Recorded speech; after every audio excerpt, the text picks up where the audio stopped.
Brewbound exclusive.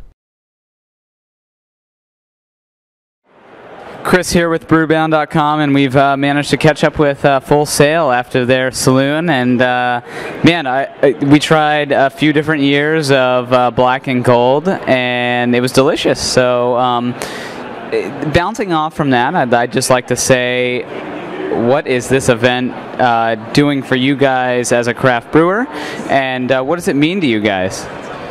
Well, and introduce yourselves. I'll say Jamie. I'm Jamie Emerson. I'm the brewmaster at Full Sail Brewing Company.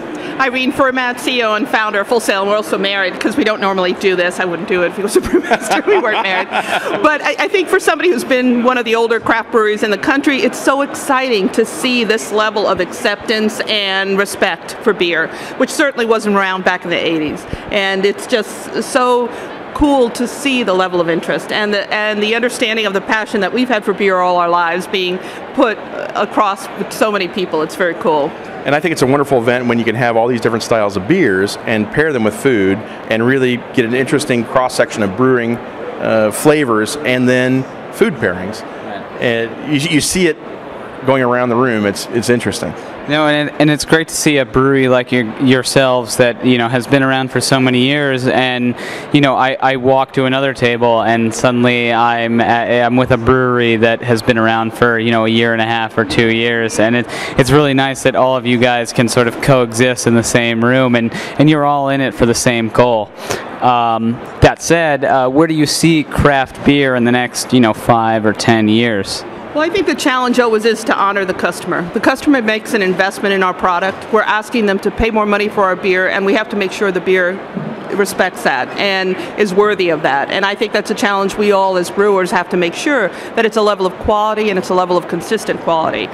Interesting is good, but at the end of the day, this is a business about selling a beer that people expect to be better, and it needs to be better.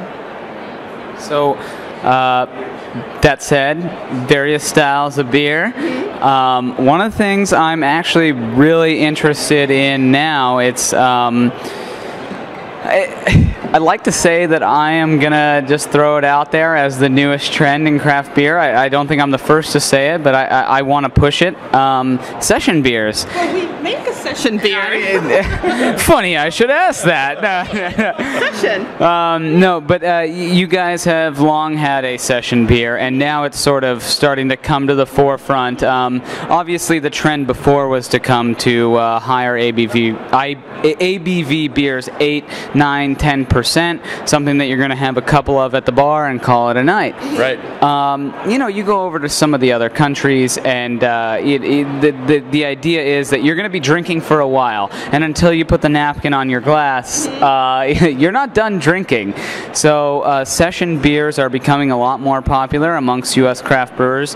Where do you see that trend going over the next few years? Well, what I think is interesting, when we started in 1988, 87, all the beers were very hoppy, and we saw the transition first to wheat beers, and then to fruit wheat beers, and then amber beers, then pale, then IPA, then double IPA, then kind of maybe onto the sour thing for a little bit, and now the rise of, say, low alcohol beers.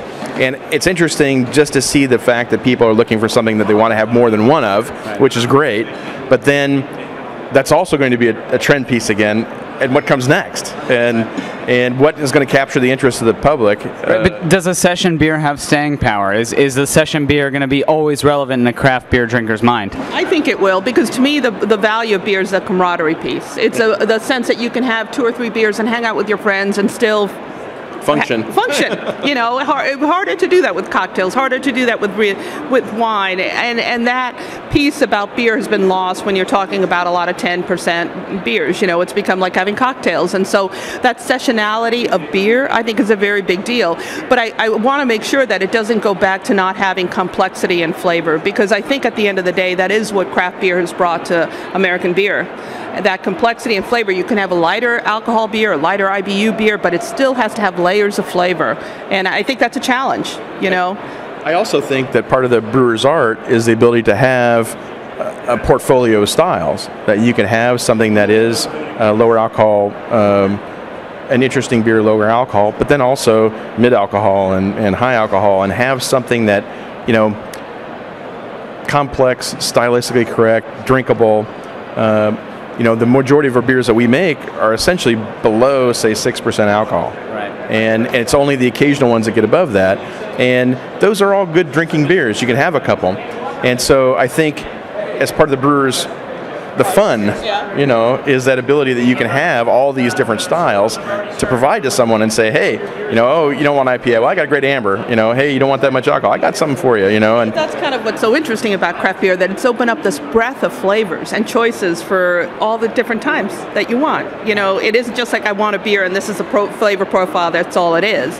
And I think that the session piece is part of expanding that and making it be another choice that people have. Now, but you guys have been playing in a session space for a while, so... Well, part of it for us, we didn't really like where it was going with the extreme beers. We're sort of at the heartland of how many IBUs can you handle, and we personally don't find that interesting. It's like having too much chili in a dish or too much garlic. It's like, okay, that's it. That's boring. It's one-dimensional. So for us, session was really a statement to say, how do you make a beer that's more accessible, more interesting, more complex, yet really expands the interest level to more people?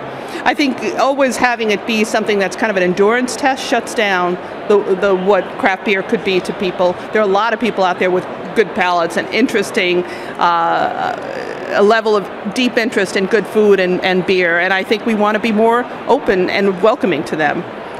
I think the Session Premium Lager, the one that was our big seller, it's essentially 5.1 alcohol, which is maybe higher than a standard Session British style would be, but in our market, that's actually a Session beer, which is kind of an interesting thing because you have to play in the market as well. And I think it's one of the things that we can look at as brewers and make adjustments for where you're at and really try to make something that people are interested in and maybe buy more than one of. Well, you guys are doing an excellent job, whether it be a sessionable beer that comes in a nice package, a nice different packaging, or something like your Black and Gold, which you guys sampled tonight, which is a barrel-aged thing. And it's nice to see a brewer that can sort of run the spectrum of all different types of craft beers. And looking forward to the next 20 some odd years that you guys are making beers. Knock on wood. Awesome, guys. Thank you very much. It was a pleasure. Really Thank you. it. All right.